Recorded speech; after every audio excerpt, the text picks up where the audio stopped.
Hey crafty friends, I'm back and today I'm sharing, on my last video I made these 12 beautiful frames and I'm going to show you how to make a really beautiful easel card with just one of these, but obviously you can turn any of these into lovely simple cards. And here I have an 8.5 by 11 piece of paper and I just scored it and I'm trimming it down by 4 1/4, and this is going to give me two vertical A2 sized card bases. So this is going to now be 4 1/4, and once I fold it in half by 5.5 in length here. So you'll see once I fold it 5.5, as I was saying.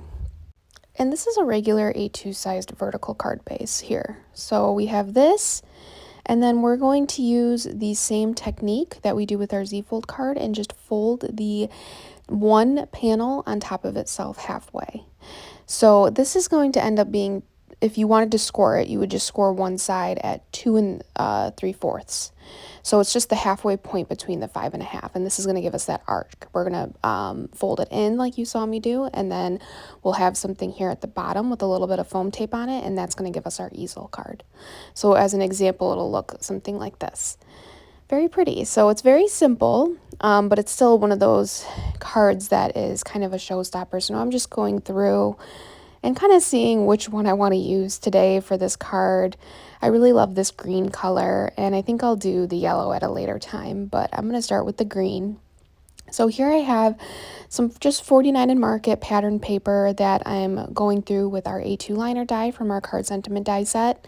If you don't have our card sentiment die set, it coordinates really beautifully with the decorative sentiment dies, which here's one of the smaller frames I'm cutting out from the decorative sentiment dies. And I'm doing this in the pattern paper to show how we can do, how we can use it as a decorative instead of just for stamping. So I decided that I really love that green color, but I was like, let's try and see what a more busy pattern paper would look like as the framed background for my decorative frame. So I'm cutting out another A2 liner die here, and it's just a little busier. And I just wanted to see, okay, the green maybe will pop a little bit more with this sort of busy background instead of being all green. And then this yellow one, maybe I'll put that really beautiful light green on. I think that'll look really nice. So the next important step for the easel card is to make sure we're adhering only the bottom half of the card here. So you're going to put tape on the bottom half of the folded part on the front of the card, and then I'm just lining it up perfectly with my A2 liner die like I normally would for an A2 sized card. So it's really nice because our dies are kind of, they coordinate really well with this size card. It's just an A2 sized card. And here I'm putting some foam on the front, but I'm going to wait to do that because I want to decorate the inside of my card first. So with the top half of our card, it's not really something that you would normally see, but I still want to decorate it. And it turns out that our smaller decorative frame fits perfectly in here. So it's that 2 3/4, but our smaller decorative frame ends up, when you cut it out, being like 2.5. So it fits just snugly in there, which is really nice. So I cut out a couple of those in the pattern paper that we're using. And then here I have some rub-on transfers. Also, this is all from the 49 in Market collection called Crafty Garden. It's an older collection, but really any collection that you have together. I really love these rub-on transfers. If you've never used them before, it's a really great way to add a little bit of decor without adding too much dimension. And on something like a card like this where there's a lot of folds, it works out really nicely to add that super beautiful, like more artistic feel. So you'll see me here, all you do is peel off the front from the backing, and then it has the image on there for you. And then you'll place it down just wherever you want it on your paper. I'm using my scoreboard, my score thing to rub on the transfer. Usually it comes with a little pick that you can rub it on, and then you can kind of lift and see if there's any pieces missing, and then you can easily just rub it on. But that looks super pretty. I love the way that it just turned out, very mixed media. And then I felt like the green actually looked a lot better here as the decorative frame up against that busy background. And so now I'm going to add a sentiment. So I figured I would do this front of the card says thinking of you, and so the inside I wanted to say so proud of you. And I'm using Succulent, Catherine Pooler, a nice green color that I felt would obviously go with our beautiful green theme, and that's the color I used for this frame as well. You can see that in my last video. I'll link that below for you.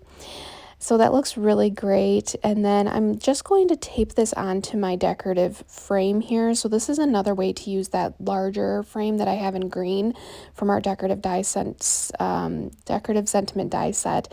I created it to use with larger stamps, but obviously you can use it this way as well as a decorative piece for a background of a sentiment like this. So I'm putting this up a little bit. You want to make sure the sentiment that you put down on the bottom has foam on it. So that way when you put the easel on it, it has somewhere to sit like this, as you can see here. And so now I'm just adding a little bit of decor down here. I think this brown butterfly looks really nice with the browns and greens that we're using. This looks super cool. It's a little hard to show you on the camera, but you can see it's going to look really pretty once we're done. And so now I'm just doing a little bit of decor on the inside here. And so I found this really cute saying, and I felt this would look really good because it's green also on the green part, and it says treasure this moment. And then you can see our beautiful embossing on this pattern paper a little easier than you can see it on that busy floral pattern paper. So that looks really beautiful. I really like that green color. I'm a fan of green. And then this nature feels really nice. So then I have this other piece here that I trimmed down to 3 1/4 by 1 7/8, so just under the 2-inch. And that's going to go inside this our smaller frame, and that'll be just a spot that you can write a little something if you want to in this card. I think that you could also write on the top half, the top portion of the bottom half, but I wanted to add that special touch just to show you how you could add a little bit more room if you wanted to. So look at the inside of this card. It's super beautiful, or you could write right there like I was saying. And then obviously the easel part, it goes right there on top of that decorative frame. And so now we can finally add our front piece, which we've already had made, so it makes it quite simple. And there we go. Look at how beautiful that is, thinking of you. And then so proud of you. And then somebody can set this up on their mantle like this and just keep it sitting there. And it's the perfect little easel card. I hope you try this out. Let me know. Thanks for watching. Be sure to like and subscribe.